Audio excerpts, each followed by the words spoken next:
Llegamos al final de estos ecos del Patrimonio Mundial de San Miguel de Allende en su 12º aniversario. Y para despedir esta serie de programas hemos invitado al licenciado Luis Alberto Villarreal García y a la historiadora Graciela Cruz López. Hola Graciela, ¿cómo estás? Hola. Pues la verdad es que efectivamente cambiaron las normas de la Convención sobre el Patrimonio Mundial de la UNESCO a finales de los 90. Consecuentemente, se endurecieron las normas para poder acceder a la inscripción. De aquí de la zona son Querétaro, Zacatecas, Morelia, Guanajuato. Y Guanajuato con sus minas adyacentes. Sí. Luego son la Ciudad de México y Xochimilco, Ajá. que es un solo sitio. Sí. Es Puebla, Puebla. Tlacotalpan, Veracruz, Ajá. Campeche. Nos está faltando una, además de San Miguel, que fue la 10ª. Ajá. La 10ª y última declaratoria que se ha dado. Sí. O sea, esto quiere decir que efectivamente lo que decía el doctor Vidaurri es correcto. Nosotros sí tuvimos que pasar todo el proceso Ajá. de la construcción de un expediente técnico que además fue muy interesante porque participaron muchas personas, todos en la medida de sus posibilidades, de sus capacidades y también, por supuesto, de sus circunstancias, pusieron un grano de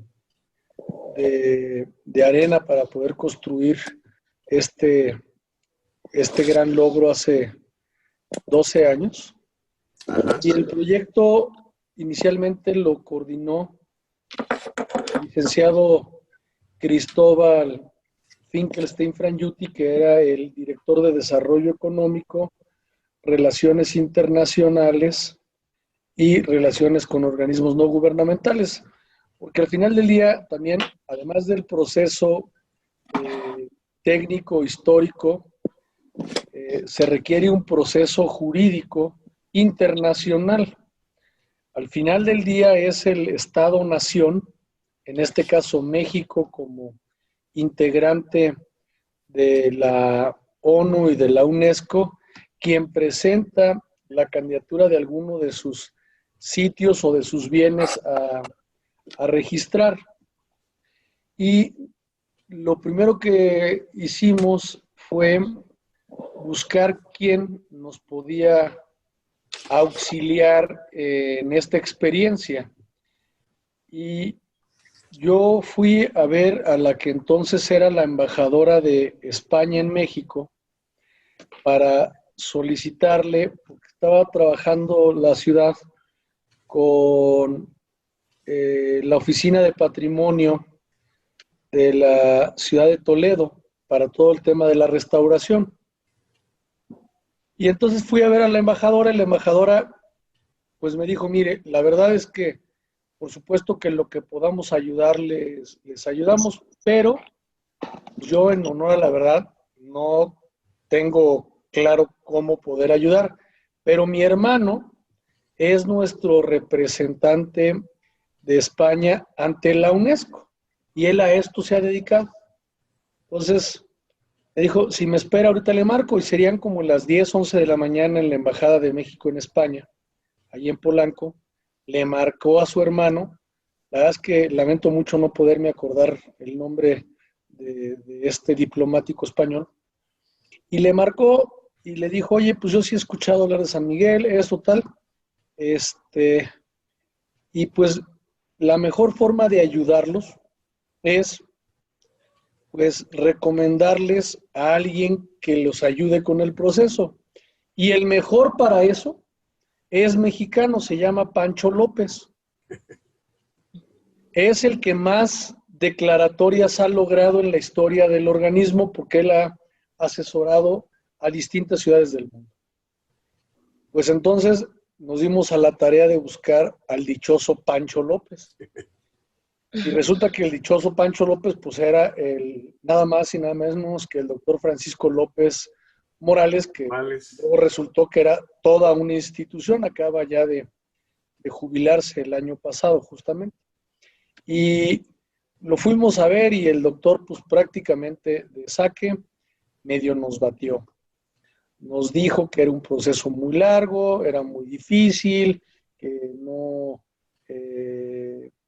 y que además si no teníamos nada integrado era más complicado. Total que como a la tercera vez que lo estuvimos insistiendo lo convencimos. Él estaba ayudando a otras 2 ciudades, una que era San Luis Potosí, que es una ciudad muy bonita, pero que técnicamente no iba a cumplir nunca con todos los requisitos, y otra que era una ciudad de Sinaloa, Cozalá, que esa ya iba muy avanzada. Ya adelante le platicaré la historia de lo que sucedió a últimas horas con Cozalá.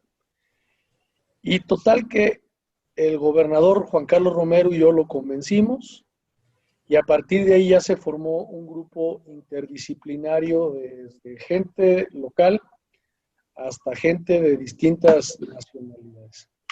Y ahí pues participaron muchas personas, entre otras Graciela, que está aquí, Don Patterson participó con algunas cosas. En aquellos foros. ¿Eh? En aquellos foros, digo. Sí, él organizó algunos foros que fueron muy importantes, que se organizaron junto con ICOMOS, y en donde incluso estuvo el director de la UNESCO, el maestro Francesco Bandarín, que ya también se jubiló, pero que fue también el gran, la gran institución en la materia. Y empezamos también un proceso de hermanarnos con las ciudades patrimonio de México, para tratar de adaptar sus políticas y sus reglas y empezar a tratar de que las normas, los reglamentos fueran, pues aunque no estuviéramos en la UNESCO todavía, ni cerca, pues empezar a cumplirla, ¿no? Y teníamos muy buenos reglamentos que de hecho se han replicado ya en otras ciudades de México y del mundo. Nuestros reglamentos de letreros, de toldos, de nuestra paleta de colores, etcétera, pues la verdad es que hoy por hoy han sido un buen ejemplo para otras ciudades de México y del mundo. Nosotros empezamos, por ejemplo, con algunas transnacionales como Starbucks o como Office Depot, que pues cambiaron prácticamente sus logotipos y sus colores habituales para adecuarse a San Miguel de Allende, y hoy en la gran mayoría de las ciudades patrimonio cultural y no patrimonio, pero en los casos antiguos, particularmente de Europa, algunas de estas marcas, particularmente Starbucks, tomó de referencia el de nuestro primer cuadro de San Miguel de Allende. Y son anécdotas que ahí están y que forman parte, pues, de una historia que los sanmiguelenses hemos ido construyendo y que no fue, como tú bien dices, maestro Felipe, cronista, pues obra del Espíritu Santo ni de la casualidad. De hecho, San Miguel de Allende, además, fue mucho más complicado. Yo me iría más allá del proceso de llegar al patrimonio. A diferencia de Zacatecas, o de Campeche, o de Puebla, o de la Ciudad de México, o de Morelia, nosotros no éramos capital de una provincia o de un estado. Aquí no había un gobierno provincial, aquí no había una universidad, aquí no estaba una casa de moneda, no teníamos minas. Es decir, en realidad San Miguel de Allende es muy milagroso cómo se fue construyendo, porque sin tener todas estas riquezas tan a la mano que han tenido otras ciudades, ¿no? Aduanas, etcétera, implicaba a través de impuestos mucha riqueza para crear infraestructuras en aquellas épocas. Pues los sanmiguelenses siempre se destacaron por trabajar por remar contracorriente y por tratar de hacer bien las cosas. Y eso se sigue reflejando al día de hoy. Y en este gran proceso, pues tardamos muchísimo tiempo. Lo empezamos en el 2004. El gobernador del estado, Romero Hicks, un servidor, con el presidente Fox y el canciller Castañeda y luego Derbez, llegamos a la inscripción en la lista indicativa y pasamos todo un proceso para que se nos evaluara. Y en el 2007, en noviembre, tuve la oportunidad, yo siendo senador, de acompañar a el alcalde Chucho Correa y al gobernador de Guanajuato, Juan Manuel Oliva, porque se iba a presentar ya en firme la candidatura para la asamblea del siguiente año, que era la del 2008. Y entonces, pues fuimos con nuestros expedientes y todo, ahí vamos con el doctor López Morales y llegamos a París. La embajada en Francia estaba acéfala, entonces el embajador de los organismos comerciales que están también en París, sede de la OCDE, de México, estaba haciendo la suplencia en tanto estaba acéfala la embajada. Y ese embajador, que yo había tenido la oportunidad de conocer siendo él cónsul en Dallas, Texas, cuando pusimos nuestra oficina del migrante allá, pues hicimos una muy buena relación. Él hoy, por cierto, es nuestro embajador de México en Italia. Y cuando llegamos, tuvimos una reunión en la embajada por la mañana.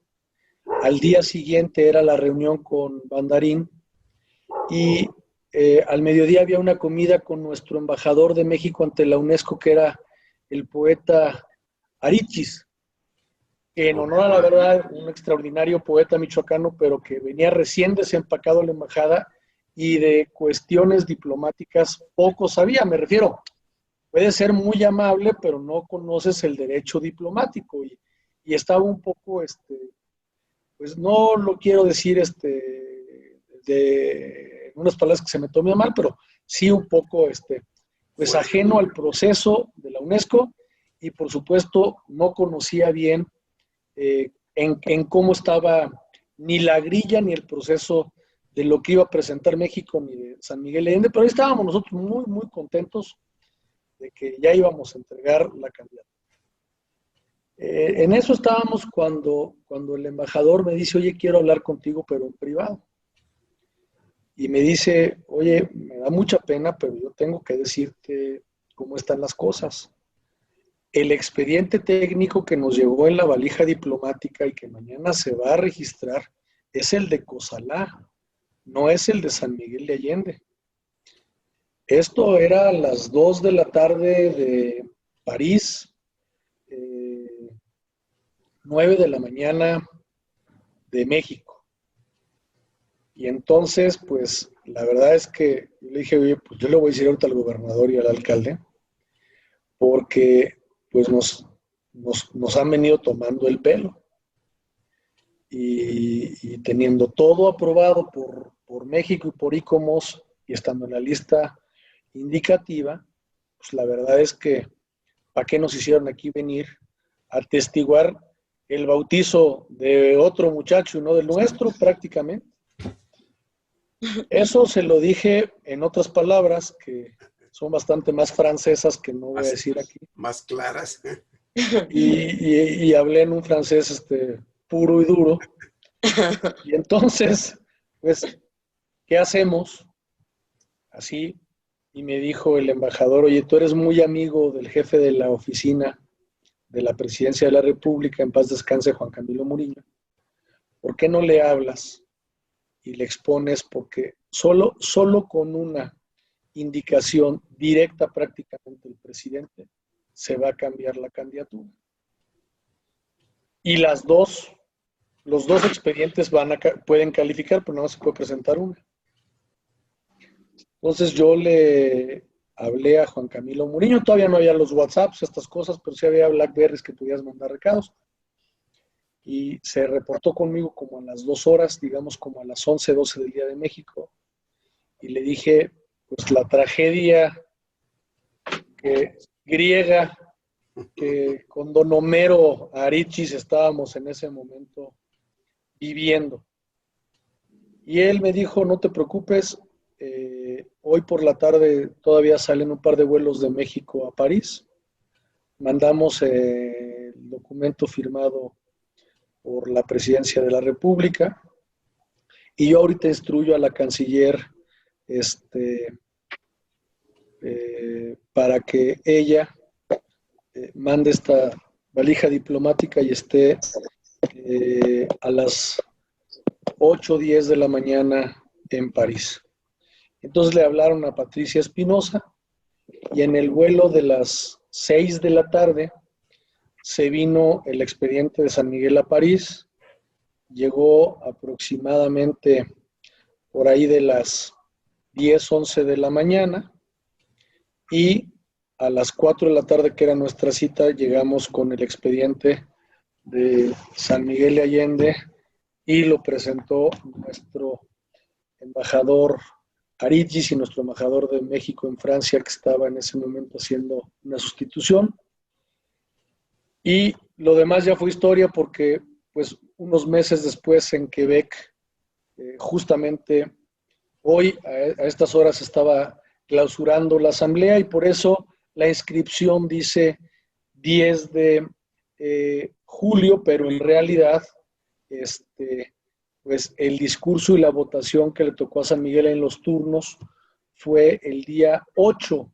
El 7 arrancó la asamblea, el 8 fue el día que estuvimos ahí, don Francisco López Morales, el presidente municipal Jesús Correa Ramírez, el gobernador del estado Juan Manuel Oliva, nuestro embajador de México en Canadá, que entonces era el embajador Emilio Goicochea, él de Sinaloa, nunca se enteró que habíamos dejado fuera a Cozalá. Cozalá ya estaba con la tambora lista para el día que lo entregamos en París. Y además creo que nadie tuvo la decencia, que no era nuestro caso como San Miguel de Allende, de avisarles. Entonces era una alcaldesa la que presidía el ayuntamiento en Cozalá y se llevaron la sorpresona, pues que unos meses después, pues Cozalá no estaba en Quebec. Si no hubiéramos actuado a tiempo y haber tenido suerte, fortuna, ya, como a veces se dice, ¿no? Ya era de Dios, pues no estaríamos hoy platicando de esto, ni siquiera sería anecdótico porque nos hubiéramos quedado, pues como se quedó Cozalá, en la línea, pero sin poder, ahora sí que como se dice en términos de fútbol, jugaron como siempre, pero jugaron como nunca, pero perdieron como siempre. Y así estuvimos nosotros a punto. Tuvo mucha suerte, hubo mucha disposición del gobierno del presidente Calderón y en paz descanse Juan Camilo Muriño. Creo que nunca se ha platicado mucho este tema en público, pero prácticamente, aunque él no hizo el expediente y todo lo demás era muy valioso, si no hubiera estado Juan Camilo Muriño, todo hubiera sido infructuoso. O sea, sí tuvo él una participación vital y creo, eso lo saben mejor usted, don Felipe y Graciela, que muchas de las cosas en la historia tienen alguna anécdota como que acabo de contar, que son muy casuales, que no quiere decir que no se haya trabajado todo lo que se trabajó. Si no hubiéramos tenido el expediente técnico, ni de chiste hubiéramos tenido esa oportunidad. Esa oportunidad la tuvimos básicamente porque ya estábamos ahí con todo listo y todo aprobado, tan así que pues quienes fueron nuestros sinodales, digamos, de Argentina, que era uno de los más temidos en esa época en la UNESCO, el de Estados Unidos, que también era muy temido, y quiero recordar quién fue el otro, pero me parece que era alguien de Asia. Y todavía estábamos ahí de que pues, estábamos con todo, pero pues podían haber votado en la comisión que no hubiera pasado a la asamblea. La verdad es que ya cuando llegamos a la asamblea de Quebec, aquello ya estaba cocido, ya la votación fue prácticamente un trámite, porque un día antes ya nos habían subido el expediente en sentido favorable y eso fue pues una historia muy bonita. Y eso es parte de lo que yo pues podría platicar desde la perspectiva en la que a mí me tocó vivir. Yo no escribí el expediente, tuve la fortuna de que mucha gente lo hiciera, que todo el mundo aportara un pedazo de sus capacidades, mucho amor por San Miguel, y un alcalde como Jesús Correa, que no dejó en el escritorio un trabajo que ya tenía 3 años, sino que continuó y no desistió y estuvo al pendiente de que incluso, pues yo que ya a lo mejor tenía vela en el entierro porque de alguna manera pues había iniciado el proceso, pero pues yo ya legalmente ya no tenía la representación, yo estaba como senador de la República, pero él me insistió que los acompañara. Fui y afortunadamente me tocó hacer esa llamada que al final sí fue algo determinante.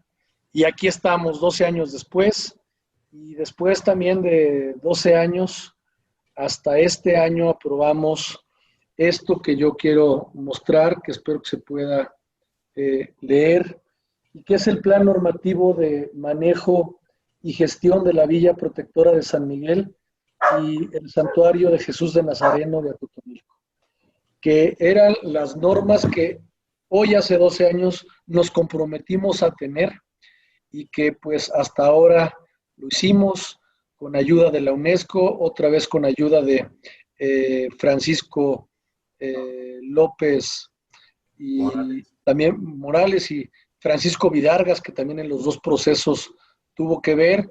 Y aquí, por supuesto, está plasmada también pues parte de la historia del expediente que se escribió y que pues Graciela lo conoce perfectamente bien. Al dedillo. Y esto es lo que tenemos, con lo que tenemos que nosotros cumplir ahora, querido maestro Felipe, para que podamos efectivamente, como dice el pergamino, conservar un sitio cultural en beneficio de la humanidad y de las futuras generaciones. Si bien ha servido económicamente el reconocimiento de la UNESCO para atraer más turistas, eso no hay duda. Más que un tema para el turismo, era un tema para reconocerle a nuestros antepasados todo lo que aportaron en San Miguel de Allende y comprometernos con el futuro para poderle dejar lo que nosotros recibimos y mejor a las siguientes generaciones.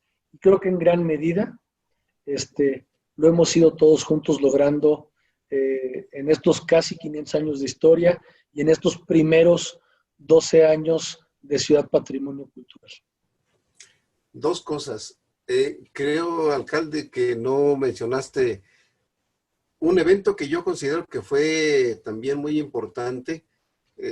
Si mal no recuerdo, fue en el 2005, aquel sobre las nuevas miradas sobre la autenticidad e integridad del patrimonio, que sirvió para poner fundamentos más, más ad hoc para la visión que se tenía y que ha venido a toda América a tener una concepción mejor o más clara.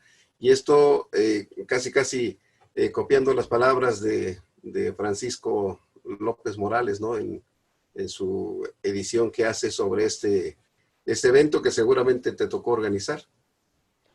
Fíjate que sí, además lo inauguramos y se realizó en el auditorio Miguel Malo del Centro Cultural Ignacio Ramírez el Nigromante, o Bellas Artes, como popularmente lo conocemos, y una participación muy extensa de sanmiguelenses, de distintos profesionales de la región del Estado de México, y hubo una muy buena convocatoria de representantes del Comité Técnico, del Comité del Patrimonio de la UNESCO que estuvieron aquí, y que la verdad, esa vez fue cuando vino Bandarín justamente, que sí lo estaba mencionando, y la verdad es que fue cuando nos la creyó Pancho López Morales. Yo todavía ahí sentía, y qué lástima que no lo invitamos a esta charla porque se estaría riendo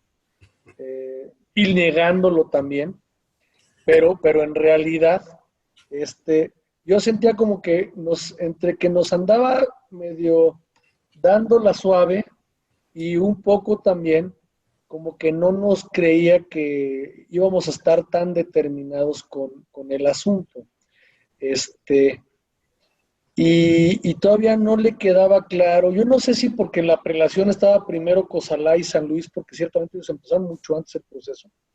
Aquí la verdad es que ya se habían presentado solicitudes de puntos de acuerdo en la Cámara de Diputados y en el Congreso del Estado y solicitudes con firma, pero pues eso no era nada oficial, en honor a la verdad, ¿no? Sin quitarle el mérito a esa intención, porque finalmente la intención sirvió para que luego profesionalizáramos esto que llegó a tener pues un reconocimiento del órgano más importante en la materia del mundo, de un organismo multilateral que depende de la ONU, nada más y nada menos, y que es todo el mundo diplomático que no nada más es ser corteses y educados, sino que tiene reglas, normas muy sofisticadas, diría yo, inclusive.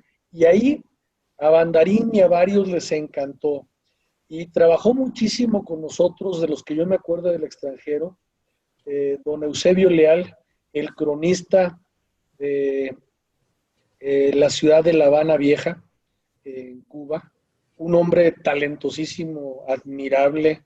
Ojalá que tengamos pronto la oportunidad de invitarlo. Teníamos, de hecho, pensado en octubre hacer un foro de las ciudades patrimonio americanas, ahora que San Miguel ostenta la vicepresidencia mundial. Pero bueno, pues yo creo que la pandemia no nos lo permitirá. Es un fuerza más que hay que organizar con mucho tiempo de anticipación para que pues vengan los personajes que además han tenido esta experiencia y bagaje. Y luego don Eusebio pues tiene más poder que el alcalde de la ciudad, prácticamente es de los hombres más poderosos de la isla. Y tiene, él hace, deshace, califica, él es el INA, es el todo ahí, y es una gente que lo hace muy bien, verdaderamente muy bien. Nos apoyaron mucho también de la Universidad de Nuevo México, de la Universidad de Harvard, de la Universidad de Buenos Aires, nos apoyaron mucho los españoles, y bueno, por supuesto, de México, varias instituciones, universidades y muchísima gente que a lo mejor no aparece en el expediente su crédito, pero es que el crédito es de todos, porque finalmente es el reflejo de la huella que cada quien pudo poner, insisto, en sus posibilidades y en sus circunstancias. Pero ese foro fue muy interesante y claro que sí fue uno de los grandes pasos para que nos los tomaran en serio y de veras hiciéramos ese proceso ya formalmente. Ahí fue cuando incluso yo hablé, creo que Graciela se acordará, reinaugurando en el Parque Juárez el kiosco que se había vuelto a colocar con Juan Carlos Romero Hicks, y yo le pregunté al gobernador si, la verdad es que le voy a decir como le dije. Le dije, oye, Juan Carlos, ¿tú sí quieres que seamos patrimonio cultural de la humanidad? Porque para poner mi cara de pendejo, la verdad es que prefiero decirles que no se va a poder. Y, y eso, y mi pregunta significa que toda esta tramitología que ya platicamos, pues era costosa. O sea, estos foros eran costosos. Generar el expediente, hacer los estudios, o sea,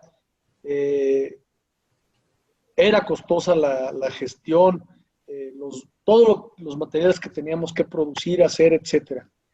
Y ha de haber costado de aquel tiempo, pues no quiero decir mentiras, a lo mejor Chucho se acuerda mejor que yo porque le tocó la última parte, pero más o menos me acuerdo que fueron pues, como unos 10 millones de pesos que si hoy es una fortuna, entonces era pues algo impensable. Y el gobernador dijo, órale, yo pongo la mitad y ustedes ponen la mitad. Y pusimos 2,5 del 2005 y 2,5 del 2006. Y él puso sus otros 5 y con eso echamos a andar la carreta. No sé si tú te acuerdas de ese pequeño episodio, Graciela. Sí, claro. Claro, lo tengo perfectamente en la memoria. Perdón, había una segunda en uso de la voz.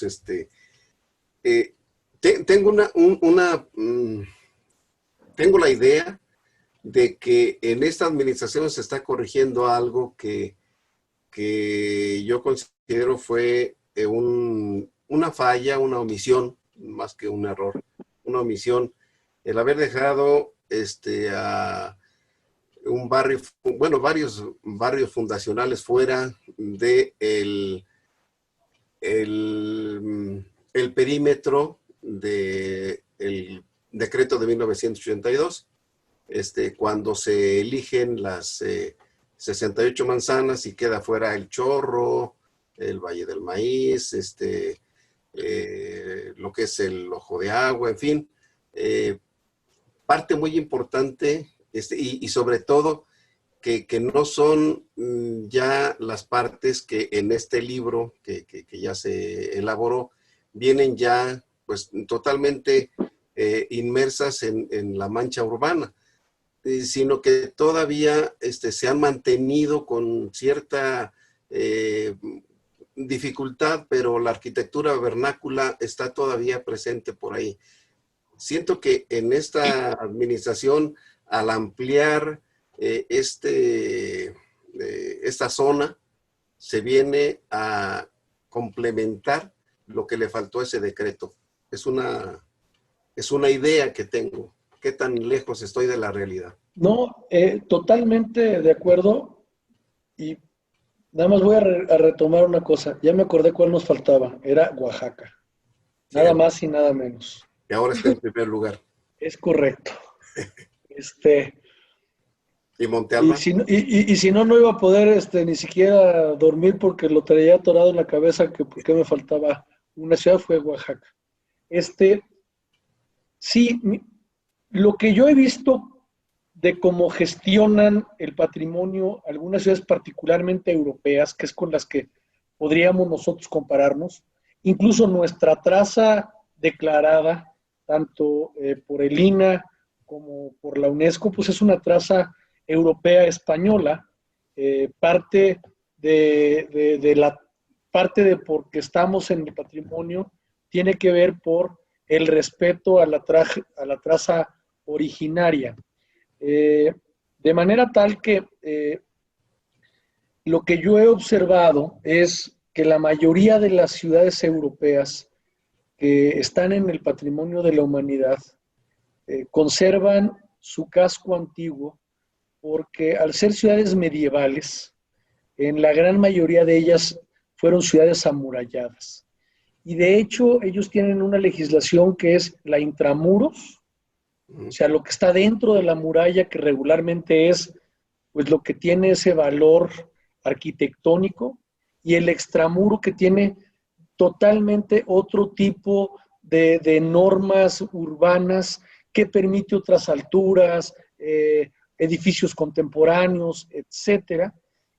Particularmente en Europa, pues la mayoría de las ciudades no son horizontales, sino son verticales, fuera de las murallas, básicamente todas, Granada, Córdoba, Sevilla, Toledo, Segovia, Ávila, etcétera, ¿no?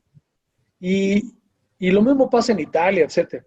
Entonces, nosotros decíamos, a ver, a lo mejor en Querétaro o en Puebla, que son dos ciudades preciosas, sin duda, no viven estrictamente del turismo, ni estrictamente el turismo vive por la ciudad declarada Patrimonio de la Humanidad, por la ciudad UNESCO. De hecho, si tú hoy vas por Bernardo Quintana, excepto cuando pasas abajo del acueducto o de los arcos de Querétaro, o si vas por 5 de febrero, Constituyentes, la ciudad UNESCO ya no está a la vista, no existe la ciudad UNESCO desde la periferia de Querétaro, y de Puebla exactamente sucede lo mismo. Entonces, nos decíamos, a ver, nosotros tenemos que tener nuestra muralla, y nuestra muralla en todo caso pues es el Libramiento, ¿no? El Libramiento, al no ser nosotros una ciudad medieval, pues digamos que considerémosla como que lo que está dentro del Libramiento es la ciudad intramuros, y expandamos la política arquitectónica, las normas de la UNESCO a todos estos barrios que debieron haber sido considerados por ser barrios originarios. Ahí está también el barrio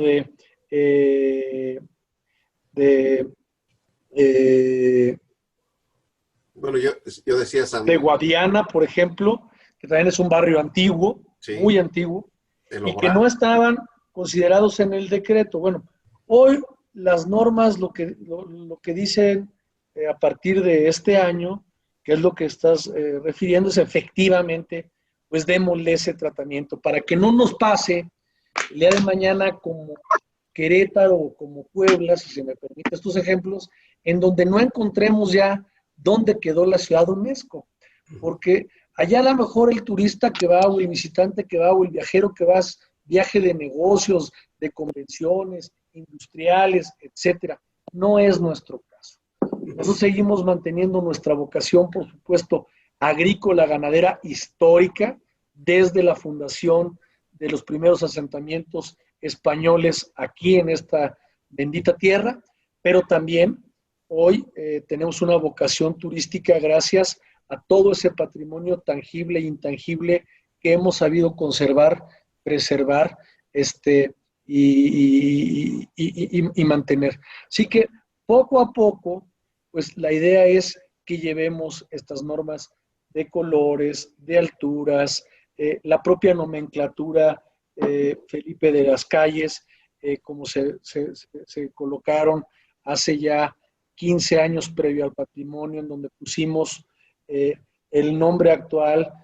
Se hizo un estudio muy fuerte en donde Graciela participó mucho para ver cuál era la manzana, el cuartel, el antiguo nombre, si es que lo tuvo, la mayoría los tenían, y luego la obra de ejecución la hizo Claudia Escalante, se colocaron, y ahorita ya las llevamos también en la Guadalupe, aunque suene curioso, algunos nombres que no tienen nada que ver con esta otra historia, pues también hay personajes muy interesantes y muy importantes que llevan el nombre de alguna calle de la Guadalupe o de la San Antonio, el barrio del Valle del Maíz que ya se ha ido poniendo, y que tú vayas sintiendo a través de estos mensajes, de los colores, de las alturas, que estás en el mismo centro histórico. Que si bien no todo tiene ese valor patrimonial histórico, porque no todas, digo, el Valle sí, por supuesto, tiene una gran historia, pero hay otras colonias como San Antonio o como la Guadalupe que son bastante recientes, digámoslo, pero que tú te sientas que ya estás en la ciudad patrimonio y que la gente también se siente integrada. Que la gente de la San Rafa se sienta también que es parte de esta ciudad que nos llena de orgullo y que hoy estamos celebrando sus primeros 12 años de formar parte de esta exclusiva lista de la UNESCO.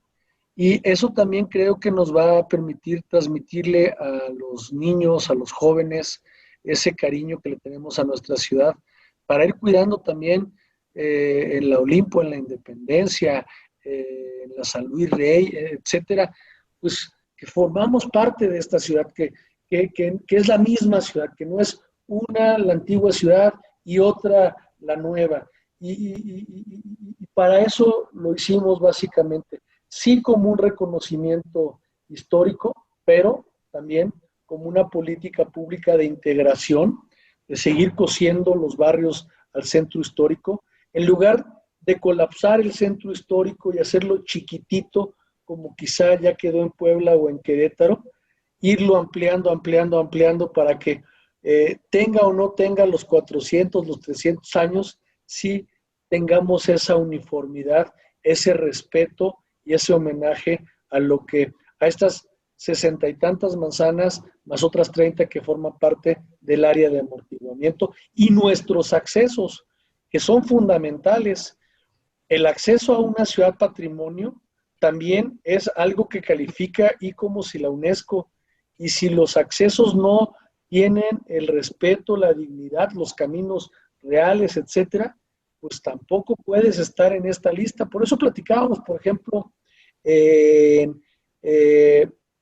allá en La Luz, cuando estuvimos trabajando con los vecinos en el programa 3 a 1, la rehabilitación de la parroquia, que teníamos que buscar que ese campanario y que esa imagen, que esa torre, que esa cúpula, pues no desentonara con el centro histórico, porque finalmente cuando tú entraras, formaba parte del paisaje urbano del acceso a la ciudad UNESCO.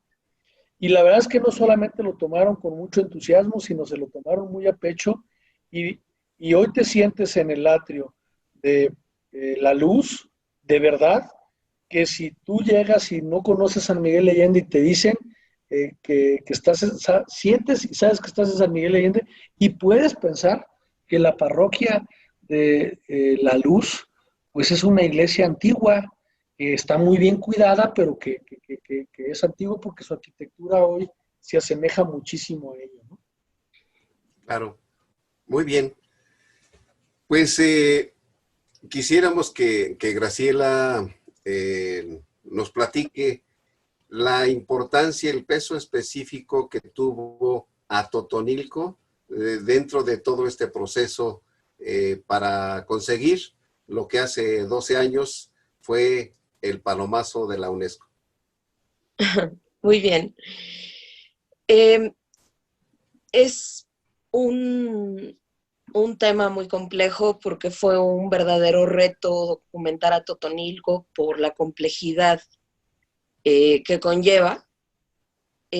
A Totonilco es no solo la obra excelsa del patrimonio heredado por Luis Felipe Nérida Alfaro, sino también uno de los ejemplos más acabados del barroco en México y del barroco, por supuesto, en América. A partir de ahí, bueno, tomamos esa tarea con mucha responsabilidad, con dedicación, porque ciertamente el tema de Totonilco exigía algo más que documentar la historia, era hablar de historia del arte, era hablar de historia regional y por supuesto era hablar de historia devocional, todo envuelto en este sitio tan íntegro que conservamos en San Miguel desde hace 300 años. Fue un reto desde el 2007. En el 2007 integramos un documento que acotara de manera sintética la historia de Totonilco. Escogimos o seleccionamos una serie de documentos que nos permitieran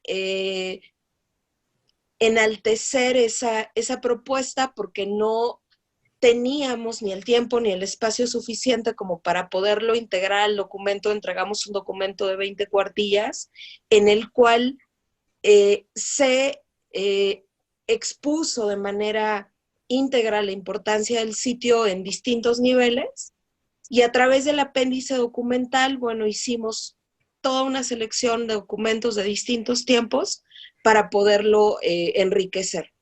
Entregamos, bueno, un documento de 20 cuartillas, un apéndice de unas 150 cuartillas que enriquecieron esta propuesta original, y posteriormente, en el 2008, cuando integramos el adendum, vino el trabajo más fuerte con Atotonilco.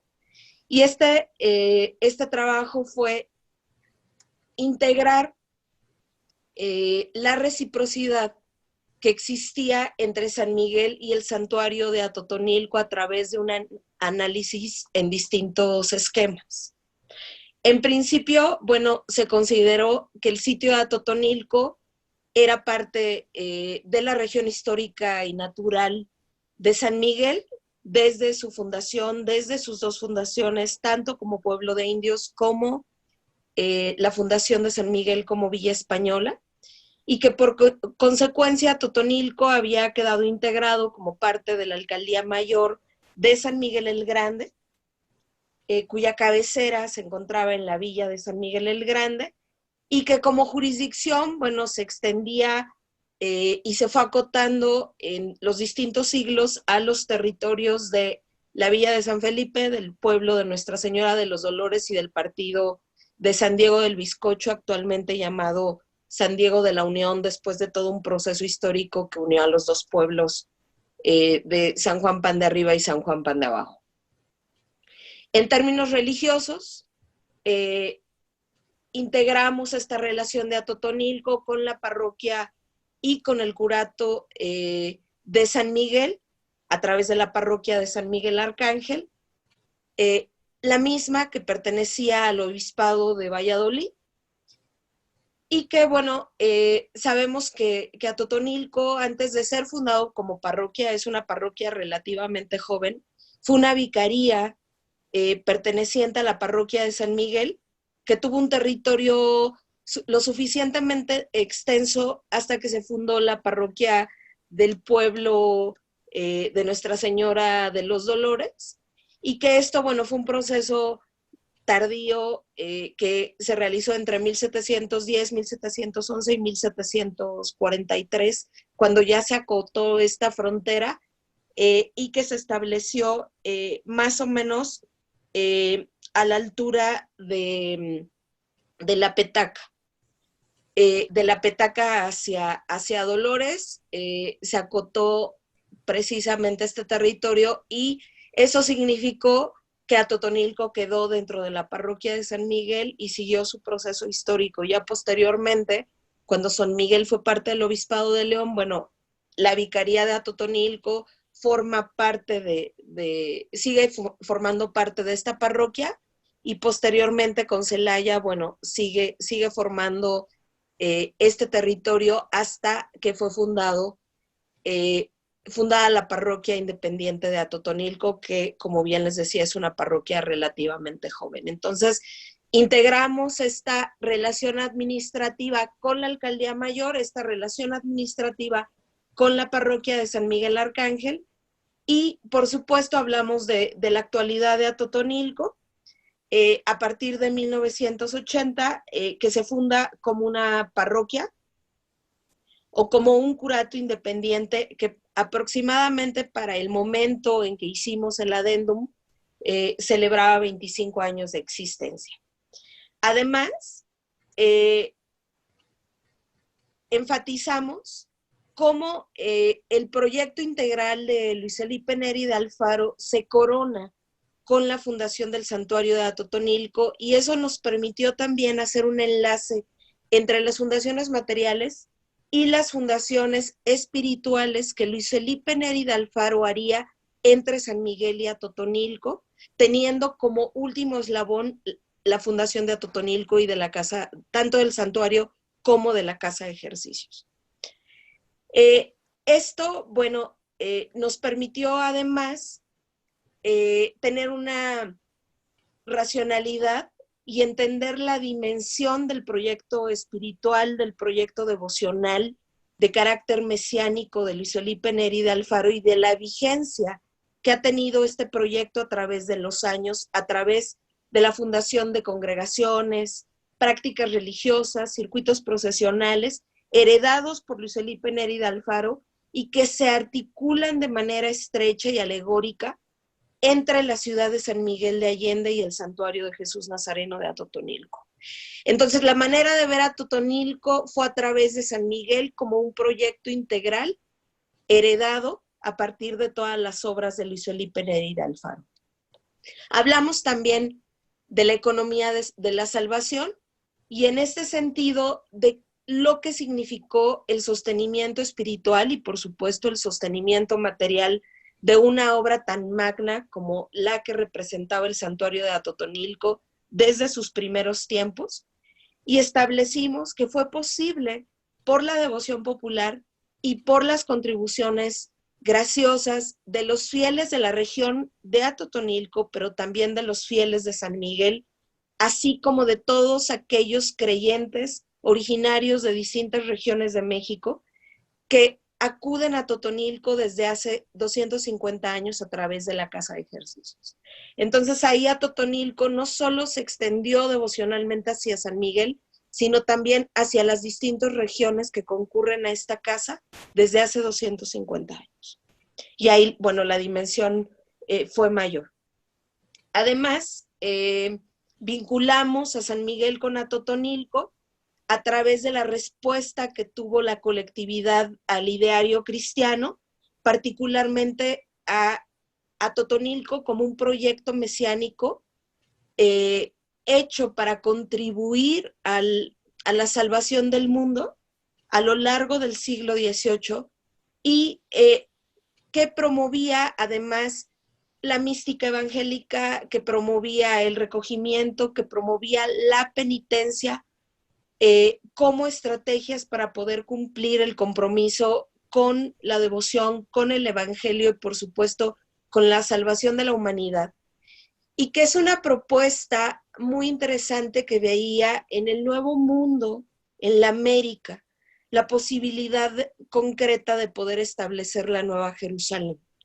En este sentido, Atotonilco se manifiesta como la Jerusalén indiana y se manifiesta como este concepto tan complejo a partir del microcosmos propuesto por Luis Felipe Neri de Alfaro al comparar simbólicamente a Jerusalén y a la Tierra Santa con San Miguel y con el santuario de Jesús Nazareno de Atotonilco.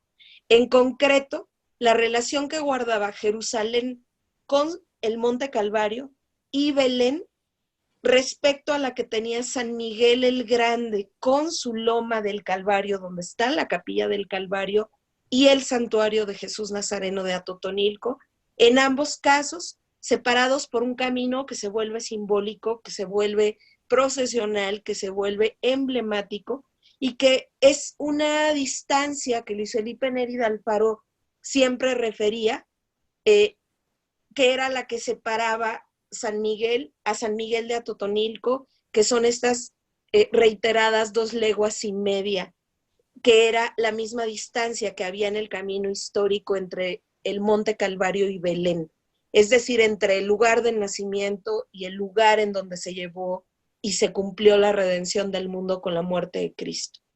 Y en este sentido, bueno, documenta simbólicamente a San Miguel y a Atotonilco con una comparación exacta con la Tierra Santa y por supuesto una comparación simbólica que de alguna manera queda vigente en el discurso y en la devoción y en la fe de la gente que concurre a Atotonilco a través de la Casa de Ejercicios, porque los abuelos que vienen a la Casa de Ejercicios te cuentan esa misma historia de otra forma, pero sigue existiendo ese mensaje heredado por Alfaro después de 250 años.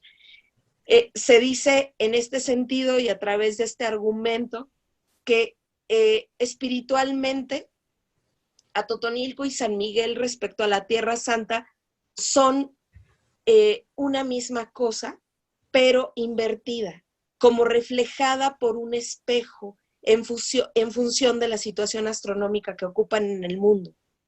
Decía Alfaro, físicamente distantes, pero complementarios en su proyección, complementarios en la función que cumplen con la fe y con la devoción.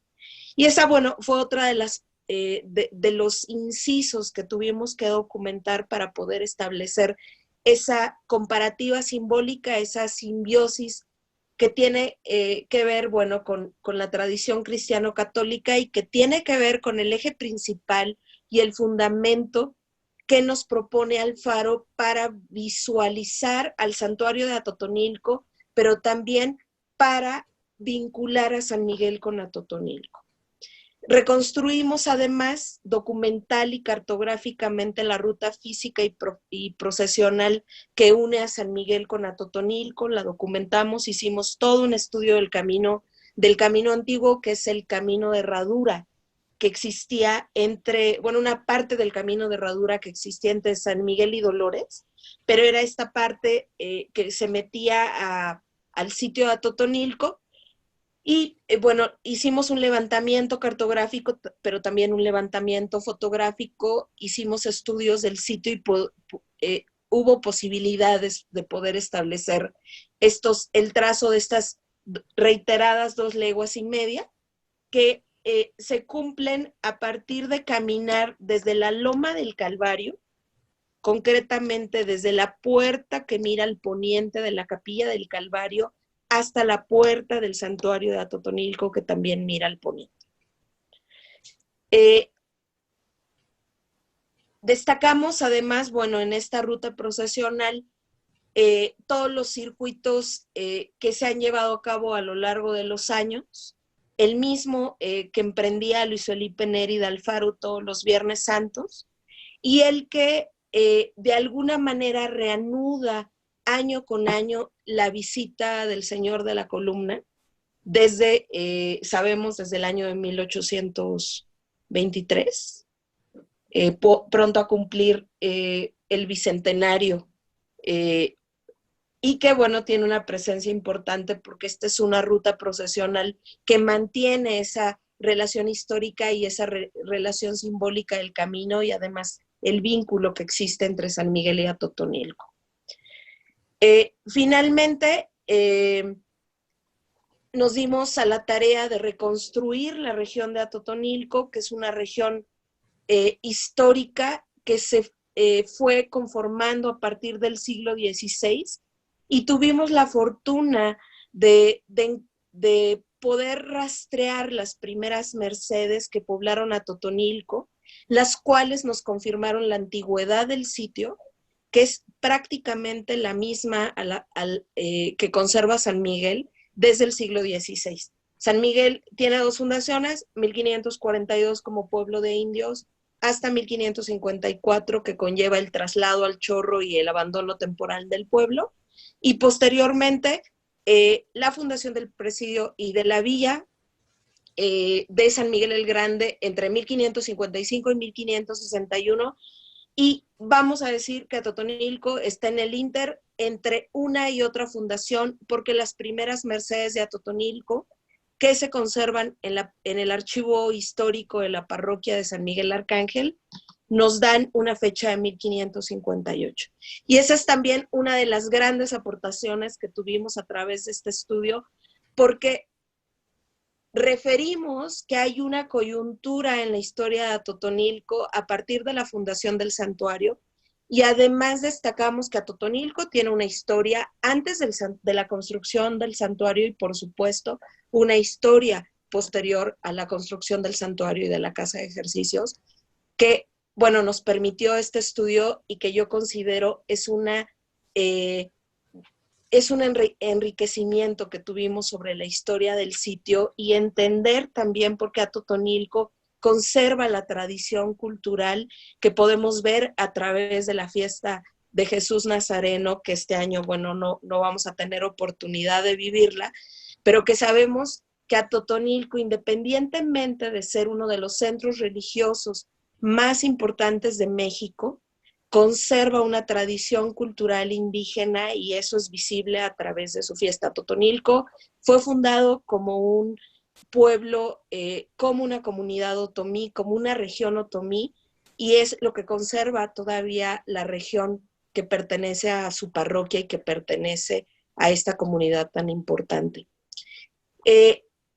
A grandes rasgos, bueno, es lo que hicimos, independientemente del estudio del sitio mismo, que nos llevó a hacer un análisis paralelo de la historia regional, de la historia de la comunidad, del santuario a través del arte integral que conserva, en el que no se pueden disasociar la arquitectura de la pintura, de la escultura, de la literatura y todo el arte visto a través de la devoción y concretamente visto a Totonilco, el santuario, como la capilla de la casa de los ejercicios espirituales que se han realizado ahí de manera ininterrumpida desde hace más de 250 años. Esto nos permitió entender que la declaratoria tendría que ir sobre el patrimonio tangible, pero también sobre las prácticas religiosas que representan el patrimonio intangible conservado de Atotonilco durante 3 siglos.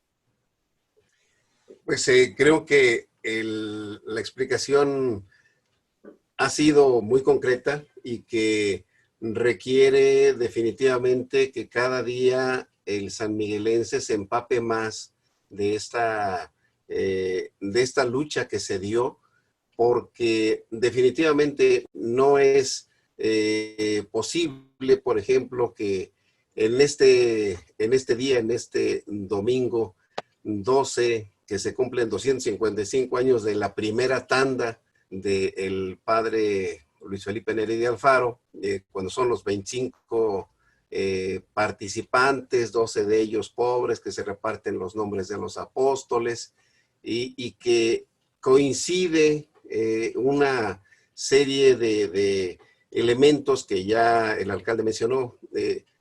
Yo he comentado a veces que creo perfectamente que el valor del líder es la suma del valor de todos sus miembros de su equipo, ¿no? Entonces, el haber podido conformar este equipo muy valioso, y tan lo es que sé, aunque no se ha dicho aquí, pero creo que puedo permitirme ahorita el decirlo, que este expediente fue tan claro, tan contundente, que se sugirió por una plática que tuve con Chucho Correa, que se sugirió en el último momento, cuando viene la votación, alguien por ahí pidió al margen la palabra, y que dicen, ay Dios, como que no se nos vaya a caer ahorita el trabajo, ¿no? Y era simplemente para proponer que en lo sucesivo se fuera tan exigente en la preparación del expediente como lo había presentado San Miguel de Allende. Y esto habla del profesionalismo con que se llevó a cabo, y esto merece no solamente nuestro reconocimiento, sino un agradecimiento general de todas las ciudades que pueden tomar a San Miguel y su expediente ante la UNESCO para poder tener un comparativo con el trabajo que les espera a quienes aspiran, porque desgraciadamente pues cada día es más exigente la necesidad, y lo estamos viendo que hoy se está acumulando una serie de reconocimientos al trabajo que se ha hecho a San Miguel. El hecho de haber avanzado, por ejemplo, anticipándose a medidas sanitarias que después también saldrían de parte de la federación, la ciudad pues ha merecido un reconocimiento al margen de toda la tragedia que es la pandemia, ¿no? Pero creo que es necesario que el valor del líder también se ponga en juego, porque dice por ahí un refrán que con el líder a la cabeza o con la cabeza del líder. Pues yo quiero agradecerles muchísimo por toda esta información que seguramente será muy valiosa para quienes nos siguen a través de estas charlas, que como lo titulamos de Ecos del Patrimonio, nos van a seguir enriqueciendo y recordando necesariamente, porque son como un libro que debemos de repasar en muchas ocasiones. Faltarán seguramente muchas horas para darle una apreciación mayor, pero por lo pronto, pues agradezco mucho la explicación de todo ese simbolismo que vemos en Atotonilco y que día con día convoca para que más personas estén presentes por ahí. Muchísimas gracias. Y pues gracias al alcalde que nos cedió este espacio en su agenda para poder culminar estas 5 sesiones que tuvimos para recordar el 12º aniversario de ese primer nombramiento, y en su momento también pues haremos lo propio con el próximo 10º aniversario que ya nos espera el 1 de agosto. Muchísimas gracias, Graciela, muchísimas gracias, Luis Alberto. Al contrario, muchísimas gracias a los dos por esta pues, muy entretenida hora de plática. Y yo diría también algo que a veces en México nos cuesta mucho trabajo. Quizá forma parte de nuestra idiosincrasia. Una es el elemento del equipo. A veces no sabemos jugar en equipo. De hecho, el reflejo a veces en las disciplinas deportivas se nota, ¿no? Somos campeones en disciplinas individuales y teniendo grandes deportistas, a la hora que los conjuntas nos cuesta ese trabajo de equipo. Y aquí ha habido trabajo de equipo, no nada más en el proceso de llegar, sino antes de iniciar ese proceso y posterior al proceso. Y también hubo una continuidad, porque a veces resulta que cuando se cambia de una administración a otra, sin importar incluso que sean de diferentes partidos políticos o del mismo partido político, lo que el anterior hizo, pues ya en el nuevo gobierno no tiene ninguna validez. Y aquí por eso yo resalto muchísimo, y lo digo con toda claridad, que tanto Juan Manuel Oliva como gobernador del estado le dio pues continuidad a lo que pues había expresado el gobernador Romero Hicks, y Jesús Correa, lo dije, fue determinante para que todo este expediente no se quedara, sino que se continuara enriqueciendo y se siguiera con el procedimiento diplomático para que pudiéramos llegar ahí. Y ese mismo trabajo de equipo se ha venido realizando año con año en estos 12 años con diferentes liderazgos al frente del ayuntamiento, con Jesús, con Lucy, con Mauricio, con Ricardo. Hoy que tengo yo una segunda oportunidad de servir a San Miguel de Allende. Y por eso también era importante que tuviéramos ya nuestro plan normativo de manejo y gestión del patrimonio, porque era una obligación en la que estábamos en falta, ya no nada más los sanmiguelenses, incluso el país como Estado-nación, como el representante, el que tiene el asiento de México en la UNESCO y en la ONU. Y lo que sí puedo decir es que efectivamente el expediente que se presentó de San Miguel de Allende y que Atotonilco fue determinante para que, digamos, pudiéramos envolver a San Miguel de Allende y escalarlo a ese siguiente nivel que fue de veras de estar en la lista indicativa a estar en la lista de la UNESCO como un sitio patrimonio cultural de la humanidad, fue determinante. Es el expediente quizá más completo que se haya hecho, o de los más completos, en ese momento era el más completo que se había hecho desde la primera declaratoria que se hizo de la UNESCO que fue las ciudades de Cracovia y la ciudad de Quito, Ecuador, que fueron las primeras que fueron inscritas.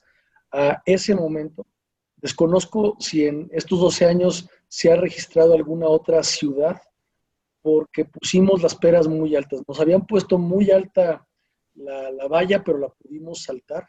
Hicimos un trabajo ejemplar que sí ha servido a otras experiencias en México y en el mundo para poder llegar a tener algún registro de sitio o de bien protegido. Y somos hoy por hoy la única de las 10 ciudades que tiene un plan de manejo actualizado, que hizo el trabajo y que lo puso a hoy, al 2020. Hay un par de ciudades, Guanajuato tiene uno, pero es un plan de manejo que tiene ya más de 20 años o quizá más, y que ya no tiene nada que ver con la actualidad de la ciudad, no porque el patrimonio no sea el mismo, sino porque la población, las actividades son distintas y se requiere actualizar para que podamos manejarlo en las circunstancias actuales. Y ese es uno de los grandes temas que hoy discutimos en la Organización Mundial de Ciudades, porque todos tenemos problemas de éxito, porque todos tenemos desafíos para poder cuidar mejor nuestro patrimonio, para poderlo preservar, porque algunos centros o cascos antiguos se han ido abandonando por la población local y eso le quita vida al patrimonio, le resta, por supuesto, y otros porque no tuvieron el éxito turístico o se fueron a otro tipo de actividad y económica y el centro se quedó como algo que ya no tiene, o la zona de patrimonio se quedó como algo que no tiene ese valor, que yo sí lo quiero decir, sí lo tiene para los sanmiguelenses. Hoy quien decide venirse a vivir a San Miguel de Allende lo hace por esta ciudad patrimonio, en primer lugar, y todo eso que envuelve la ciudad patrimonio, lo tangible y lo intangible, que es tan o más valioso que el propio patrimonio edificado. Los que aquí nacimos de varias generaciones, pues siempre teniéndolo en el corazón. Y yo por eso he dicho que sanmiguelense no es el que aquí nació, o el que viene de una familia de muchas generaciones para atrás. El sanmiguelense es aquel que decidió vivir aquí y que ha hecho cosas para que San Miguel de Allende sea lo que es. Y ahí vale la pena resaltar incluso extranjeros de otras nacionalidades que han sido excepcionales sanmiguelenses. Cosío del Pomar, por ejemplo, peruano.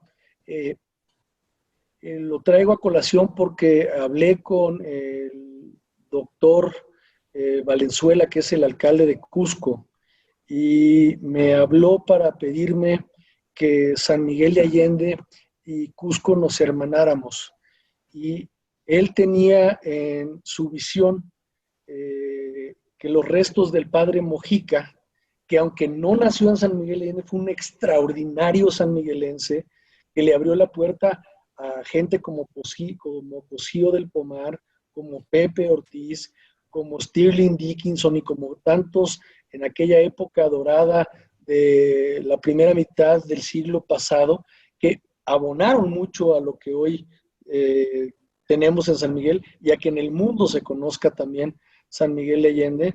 Y le decía yo al alcalde, oye, pues qué orgullo que el padre Mojica sea un referente para que en Cusco conozcan a San Miguel de Allende, pero nosotros aquí tenemos también a un peruano que además hizo algunos arcos y puertas de los distintos barrios de Cusco, y que es Cosío del Pomar, y que aquí dejó plasmados 2 arcos con una arquitectura similar a las de Cusco en el Atascadero, prácticamente. Y la verdad es que lo traigo a colación porque son también sanmiguelenses, gente que ha venido, que no nació aquí, pero que han puesto alma, corazón y vida y han dejado su huella plasmada. Y a quienes son cronistas, historiadores, pues recoger estas historias de tantos héroes anónimos que valdría la pena que conozcamos, que les reconozcamos, que estas oportunidades nos permitan afianzar el orgullo de ser sanmiguelenses, de creernos de verdad que sí somos una gran ciudad, un gran pueblo, pero que también nos conduzcamos, porque no nada más se vale presumir que somos de San Miguel de Allende y sentirnos los muy, quién sabe cómo, porque somos de San Miguel. Hay que vivir también como ciudadanos de San Miguel de Allende. Si queremos vender un inmueble en los precios que hoy se venden en San Miguel de Allende como si estuvieras en Nueva York o en París, pues haz lo mismo que hace una gente de París o de Venecia para mantener su patrimonio, para no perder su identidad en valores como la solidaridad, que hoy en tiempos de pandemia pues nos han demostrado una vez más en qué nivel está la población sanmiguelense. Y pues hace unas horas decía el doctor López-Gatell que apenas vamos a la mitad de la tragedia. Así que, pues, que este tipo de recuerdos nos sirvan para tomar una bocanada de oxígeno y con mucha más fuerza en el recuerdo de los de ayer, que el recuerdo de ayer nos sirva de acicate a los de hoy para construirle un mejor lugar a las siguientes generaciones.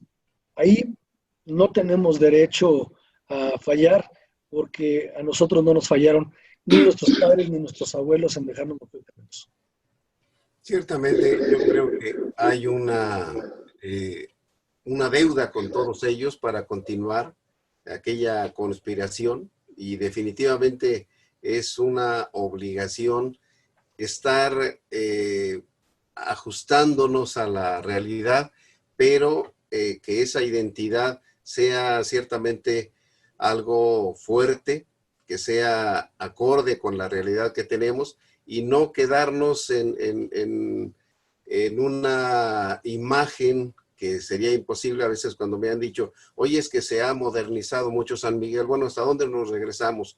¿Hasta los empedrados o hasta o hasta antes de los empedrados? La tierra, nada más. O sea, porque ahí nos haríamos pedazos en eso, ¿no? Entonces, creo que San Miguel se pone en la historia en el momento de la independencia, pero a partir de entonces llega una mala época, porque se pierde toda pues la industria que había en aquel momento, y son ojos foráneos los que vienen a descubrir, muchos de ellos extranjeros, a San Miguel, y empieza una época de bonanza que ojalá la sepamos seguir construyendo día con día. Y ya hace 100 años está documentado, vivió San Miguel una pandemia tan fuerte como esta. Sí. Y quizá peor. La diferencia es que los hombres y las mujeres de entonces, con la gripa española, no tenían la información ni los medios de comunicación que hoy tenemos. Y hoy sería fallarnos a nosotros, fallar en la memoria de los que lo hicieron bien y fallarle a la siguiente generación. Vamos a sobreponernos. Definitivamente sí. Creo que está todo puesto para que salgamos adelante y que salgamos fortalecidos, porque tenemos que reconocer los errores que se han venido conociendo y que están afectando a la naturaleza, y que nos permiten ahora también aprovechar estos medios de comunicación para tener estas ventanas que refrescan verdaderamente nuestro diario caminar. Pues otra vez, Graciela, muchas gracias, alcalde.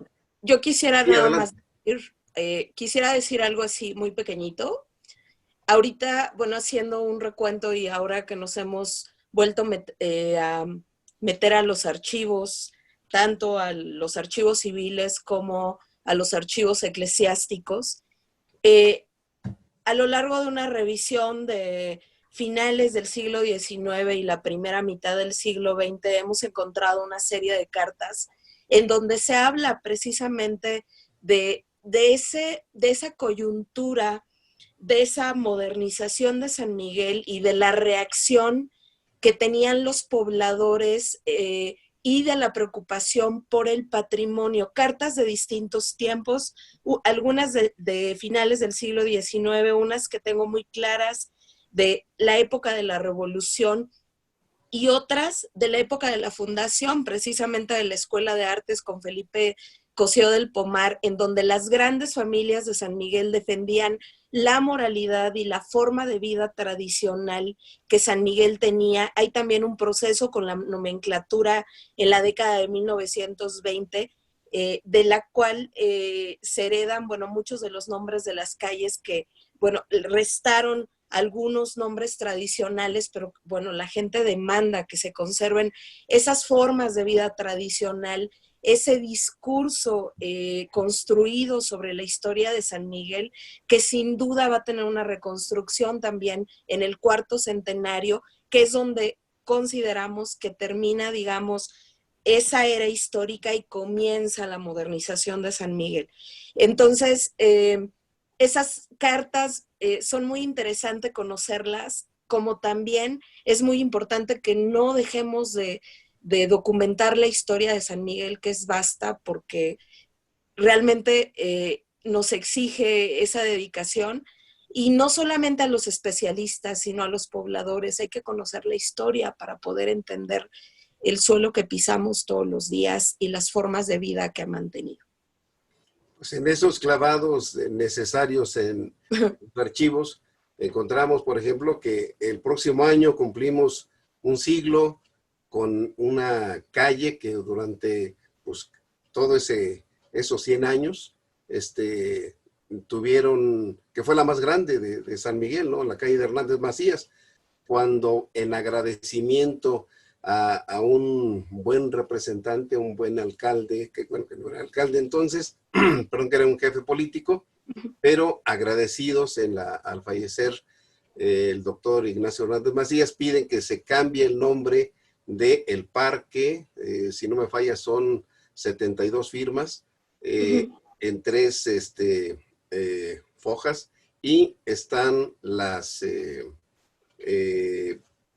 está la propuesta de ellos de cambiar el nombre de Benito Juárez, está también la propuesta de que se le cambien los nombres de la maestranza, que son 3 calles, y el presidente municipal lo que dice, bueno, el parque no, porque pues hablando de Juárez, podemos tener problemas, pero va la maestranza, son 3 calles, y les agrego las higueras, Vulcano y Rejas de la Concepción 1 y 2, ¿no? Entonces, el próximo año, precisamente porque fue en 1921 cuando acaeció todo esto, y sí, hay que darle una difusión a todos esos documentos que están esperando ahí, a esos muertos, porque pues la historia es el arte de hablar con los muertos que hablan a través de estos documentos, pues que nos dicen a partir de cuando se hizo la calle, que era la más grande, hasta que este señor con su ayuntamiento puso una vialidad mucho más amplia, que es hoy la Pepe Cabezón, ¿no? Pues muchísimas gracias otra vez. Agradezco mucho el tiempo de ustedes, que sé que es muy valioso, pero espero que todos los que nos siguen en las redes, pues aprecien más cada día este bello lugar que nos ha tocado vivir y que seguimos disfrutando día con día, pese al encierro necesario por estos días. Muchas gracias y buenas noches. Gracias a usted. Buenas noches. Muchas gracias. Un abrazo. Gracias. Igualmente. Felicidades. Gracias, igualmente.